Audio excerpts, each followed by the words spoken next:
What are you still doing here? The shift ended 3 hours ago." Isabella shuddered. The director of the factory was standing in front of her, staring menacingly at her. It was the first time she had seen him so close, and only now she realized that he was quite young. He looked no more than 30 years old.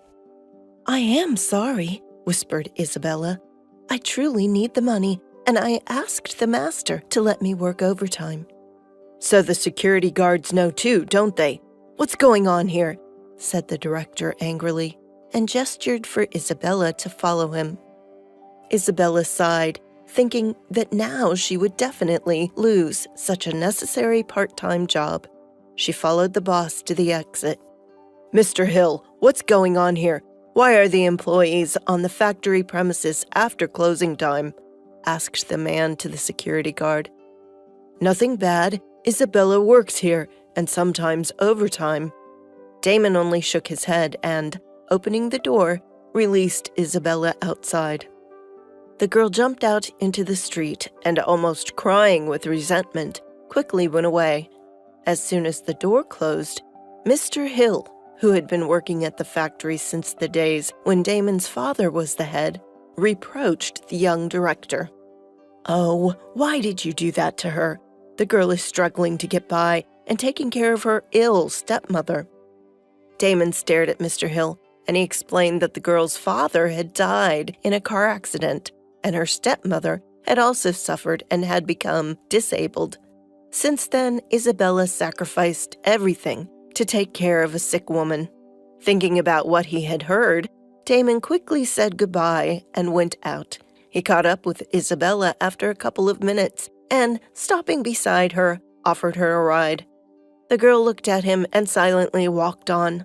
But Damon was persistent. "Come on, get in. I want to help you." Isabella thought for a while and then got into the car and told him the address. Realizing that she lived on the other side of the city, Damon was surprised. But hearing that the girl got up early every morning to catch the only bus, and at night she went home on foot, he was really shocked. He imagined how many dangers could lie in wait for a young woman on the street at night, and the decision came unexpectedly. "Isabella, I want to suggest that you transfer to another department, on the second floor. Even though the work there is more difficult, but the salary is much higher. Do you think you can handle it?" "Of course, I have already replaced colleagues there more than once," said Isabella, and looked at the boss fearfully, realizing that she said too much again. Damon laughed, and Isabella decided to justify herself and stand up for her colleagues. "But we didn't do anything bad. The girls are young, they need to hang out, and I don't go anywhere. And the senior foreman, Helen, would never let me if I couldn't handle it." "That's for sure. You know, sometimes I'm afraid of her myself," said Damon, and laughed again. Now Isabella laughed too, and Damon was surprised to notice how unrecognizably changed this unremarkable, at first glance, girl. "Isabella, let's drink coffee," he asked suddenly. "It won't take long, just half an hour." Isabella smiled. The boss turned out to be a very kind, cheerful, and caring man. But she had to give her stepmother some medicine, so she suggested that Damon have coffee at her place, and he immediately agreed. After opening the door, Isabella shouted to her stepmother that they had guests. A woman got out of the room in a wheelchair with a disgruntled expression on her face. "Well, why are you so late? Do you want me to feel bad?" said the woman instead of a greeting. Damon smiled charmingly at her and introduced himself. Mrs. Wilson blurred into a smile. She could not imagine that Isabella could have such a decent acquaintance. The young woman quickly prepared the medicine and tried to give it to Mrs. Wilson, but she only brushed it off. "Take it to the room. You're late anyway, and now if I feel bad, it'll be on your conscience." Isabella turned away, but Damon could see that she was struggling to hold back her tears. It also seemed to him that Mrs. Wilson was feeling much better than she was trying to show. Several days passed. Damon thought it over and decided to talk to Isabella about her stepmother's health.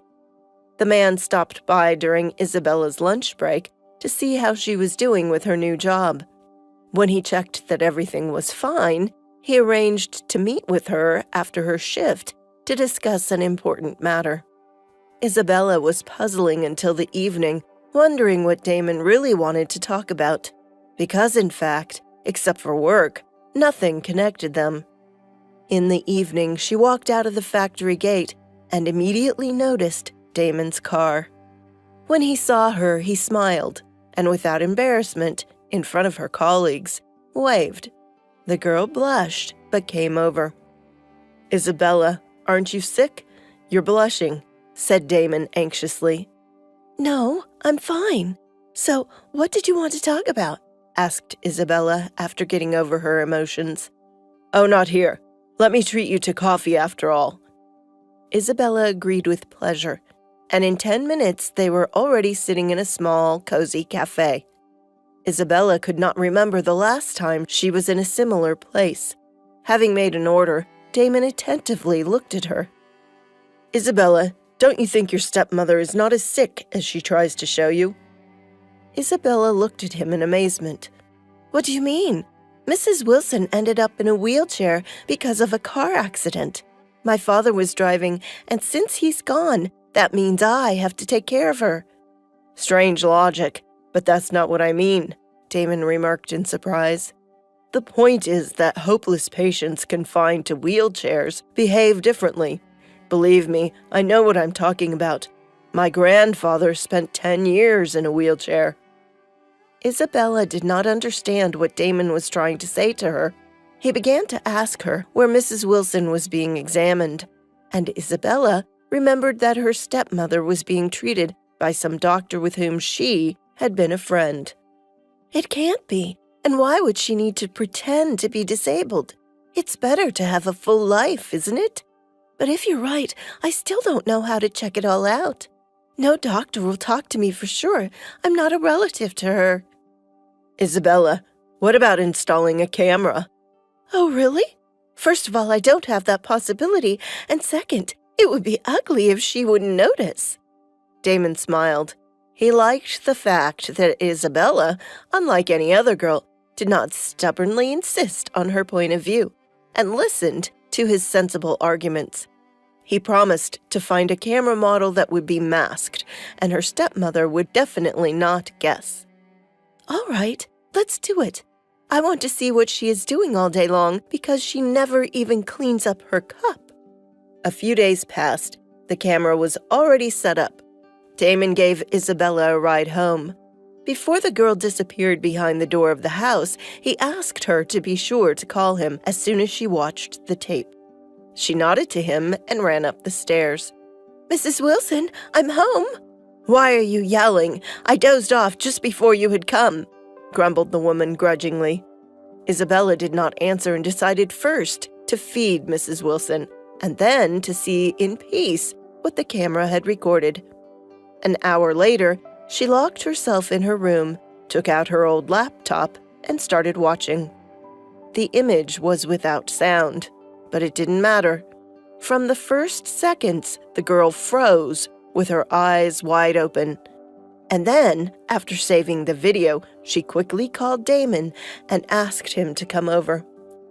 They sat together in his car with the laptop and watched intently as Mrs. Wilson threw off the blanket and stood on her feet. First, she did a frantic dance around the room, and then abruptly went somewhere. After a while, she returned, but not alone. At this spot, Isabella blushed thickly and turned away. "Why? I don't understand. Why did she need all this comedy?" "She's just very well settled," explained Damon. "She didn't work when your father was alive, and now why would she? She has you. Only now it has become more difficult for her because you spend less time at work." And Isabella suddenly remembered how a couple of days before Mrs. Wilson literally forced her to look for a second job, so as not to sit at home for nothing. The girl had not paid attention then, but now the picture was completely clear. Isabella's indignation was boundless. She decided that she would not allow this hypocrite, for whom she had to give up her studies at university, to continue living shamelessly at her expense. Isabella was beautiful in her anger, and Damon smiled with admiration. "Thank you, Damon, and now I'm going to go and bring her to clean water." "I'm with you, just in case," Damon stated firmly. Isabella silently entered Mrs. Wilson's room. Damon followed. The stepmother was surprised by the unexpected visit and the militant look of the couple. Isabella opened her laptop and turned on the video. Mrs. Wilson didn't make a sound until the video reached the part where she returned to the house with her friend. "How dare you! I'll sue you!" squealed Mrs. Wilson. "No problem. Sue me, and I'll sue you, too," said Isabella firmly. "Haven't you ever felt sorry for me? I left education for your sake, blamed myself for my father's mistake, even though it wasn't my fault at all. You're not my family member at all, and therefore, pack your things and get out of my apartment." Mrs. Wilson tried to press pity, saying that she had nowhere to go because Isabella's father had left her no place to live. But the girl was adamant. "That's your problem. I give you an hour to pack, or the police will come here, and they will ask many unpleasant questions to you and your doctor, who was on the video," said Isabella, and looked at Mrs. Wilson in a way that made her squeeze. Damon and Isabella were sitting in the kitchen when the door slammed. Damon put his hand on Isabella's hand. "You know, I regret now that I came up with this camera idea," he sighed, "because now you'll probably leave the factory, and I won't see you smile again." "Do you need to see it so much?" The girl was embarrassed. "You have no idea how much." 6 months later, Isabella returned to the university. She really had to leave the factory because she had to make up for lost time and study hard. But now Damon saw her smile much more often than before. They got married, and every morning he woke up his beloved with a kiss. Narrated by Deidre Eby.